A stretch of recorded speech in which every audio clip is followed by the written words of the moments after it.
पाकिस्तान ने south Africa series के लिए अपने स्क्वाड का ऐलान कर दिया है, जिसमें टी20 मैचेस, ओडीआई और टेस्ट मैचेस खेली जाएंगे। प्रॉपर सीरीज है और इस पे दो चार चीजें हैं जिस पे हम कलेक्टिवली जो है स्क्वाड को देख के बात करेंगे। सबसे पहली बात करेंगे फखर जमान के ऊपर। उसको टीम में शामिल नहीं किया गया, एक्सक्लूड किया गया टेस्ट स्क्वाड से शाहीन अफरीदी को, साजिद खान को, और सिर्फ टेस्ट मैचेस में रखा गया हसीबुल्लाह को। और एक ऐसा बंदा जिसके ऊपर आप सोशल प्लेटफॉर्म पे कोई बात नहीं देख रहे, फखर के हक में बात हो रही है, शाहीन के ऊपर बात हो रही है, साजिद खान का बड़ा ट्रेंड चल रहा है, लेकिन एक बंदा ऐसा है जिसके ऊपर कोई बंदा बात नहीं कर रहा, वो है मोहम्मद हुरैरा। मोहम्मद हुरैरा के ऊपर भी बात करेंगे, क्यों उसके साथ ज्यादती हुई है, इसके ऊपर भी थोड़ी सी बात करेंगे। लेकिन सबसे पहले और मोस्ट इंपॉर्टेंट चीज ये है कि फखर जमान को एक दफा फिर टीम से ड्रॉप किया गया है। जो हमारे अरस्तु मेंटालिटी के चीफ सिलेक्टर हैं, जो कि पागल बंदा है, मैं तो उसको पागल कहूंगा कि यार आप लोगों को बेवकूफ समझते हैं।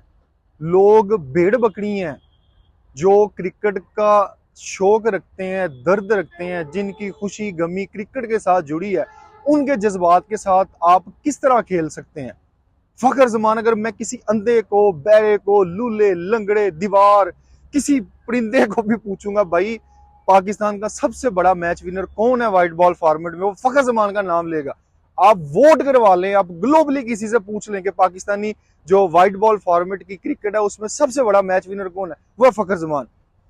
आपने उसको टीम से ड्रॉप कर दिया, आपने उसको सबक सिखाना, ठीक है उसने डिसिप्लिन की खिलाफ वर्जी की, ये भी मैं मान लेता हूं।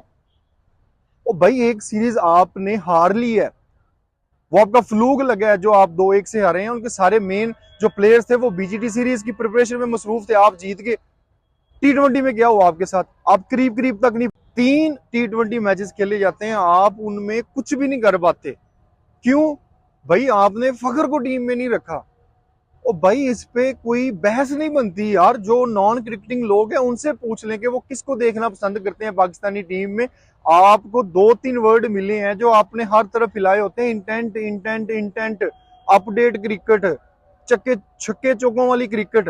और भाई वो सिर्फ फखर खेलता है आपकी पूरी टीम में, आप दूसरे प्लेयर्स को टीम से ड्रॉप करना चाहते हैं सिर्फ एक बेस पे कि वो आज की क्रिकेट नहीं खेलते। जो आज की क्रिकेट खेलता है उसको आप टारगेट कर रहे हैं भाई, इनडायरेक्टली टारगेट कर रहे हैं उन 26 करोड़ लोगों को जो क्रिकेट का दर्द रखते हैं, जिनकी खुशी गमी, एक दफा फिर कहूंगा, क्रिकेट के साथ जुड़ी होती है, उनके जज्बात के साथ आप खेल रहे हो। आपको कोई हक नहीं पहुंचता कि आप इस तरह टारगेट करो उन फैंस को, उन 26 करोड़ लोगों को, कि जो लोग क्रिकेट देखना पसंद करते हैं, जो सपोर्ट करते हैं आपको।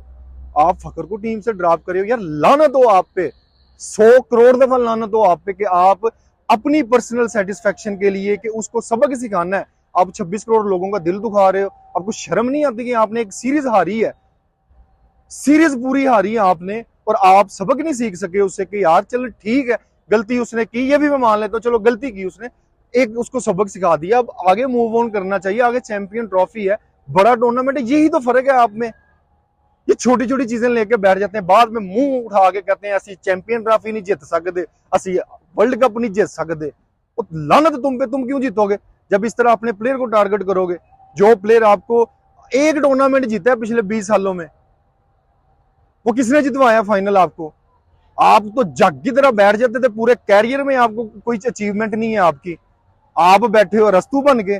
ये 4 दिन की चांदनी है, आपने फिर कहीं खुडे लाइन लग जाना है।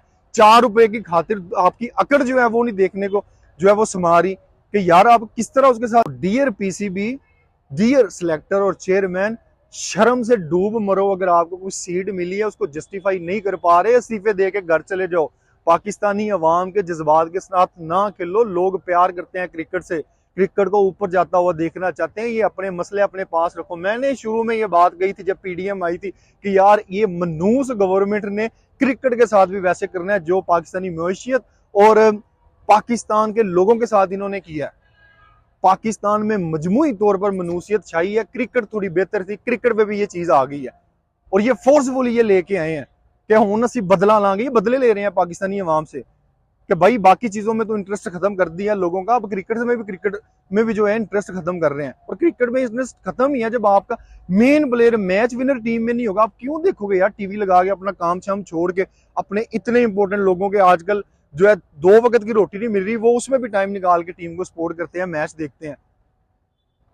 तो कुछ होश के नाखून लें, मेरा तो यही मशवरा है। ऊपर से बात करेंगे साजिद खान की, साजिद खान पे जो लोग बड़ा सीख पा हो रहे हैं, उनको क्रिकेट की समझ नहीं है। अब अफ्रीका में 2 टेस्ट मैचेस में, अफ्रीका में अगर आपको कोई चौथा बॉलर चाहिए, वो स्पिनर नहीं चाहिए भाईजान, वो आपको बॉलिंग ऑलराउंडर चाहिए जो आपको 130 35 या 40 की एवरेज स्पीड से गेंदें करवा सकता हो, और एंड पे नंबर 6 7 पे कोई 50 70 80 100 रन की इनिंग खेल के दे सकता हो। स्पिनर का तो काम ही नहीं है साउथ अफ्रीका में। तो ये अहम ही वो लोग ही हैं जिनको क्रिकेट का नहीं पता।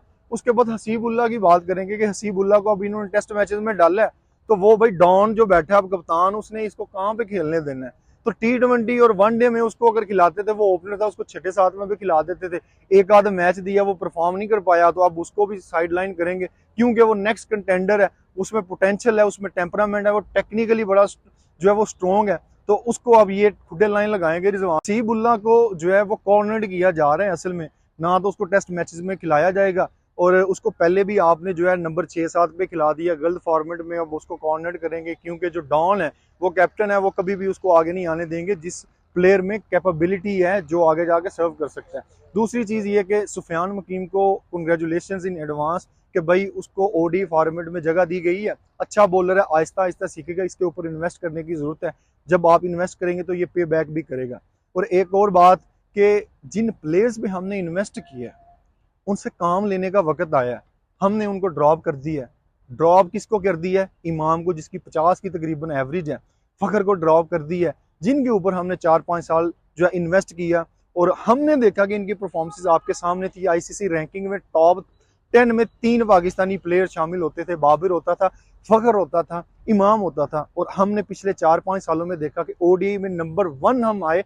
अपनी पूरी जो ओडी हिस्ट्री है उसमें नहीं आ सके, लेकिन इन प्लेयर्स की बदौलत, क्योंकि हमने 350 360 भी चेज किया, इन प्लेयर्स की वजह से किया। इन्होंने सेंचुरियां की, इन्होंने 150 180 रन तक किए, और लंबी सेंचुरियां की ओडीआई में, चेज करना सिखाया जहां पे हम 220 से ऊपर चेज नहीं कर सकते थे। तो अब ये काम तो हमारा फैंस का तो नहीं है। हमें एक चीज समझ आ रही है, और ये पीसीबी में जो लोग बैठे हैं, वो उस इमाम का क्या कसूर है? उसको आपने टेस्ट से भी निकाल दिया, ओडीआई से भी निकाल दिया, 2 ही फॉर्मेट खेल रहा था, और उसकी एवरेज भी अच्छी है, और होम सॉइल पे उसकी 62 की टेस्ट में एवरेज उसको आपने निकाल दिया। अब साइम और अब्दुल्ला को आप लेके जा रहे हो टेस्ट मैचेस में, आपने जो तीसरा ओपनर रखना होता है, क्योंकि अवे सीरीज में भाई आपके ओपनर नहीं इतने चलते, हमें पता है जो अफ्रीका जैसी कंडीशंस हैं। तो की कौन सा ओपनर आपके पास? आपने इमाम को रखना चाहिए था, रखा। हुरैरा के साथ ज्यादती की, हुरैरा को आपने ग्रूम करने की कोशिश कर रहे थे, लेकिन उसको कोई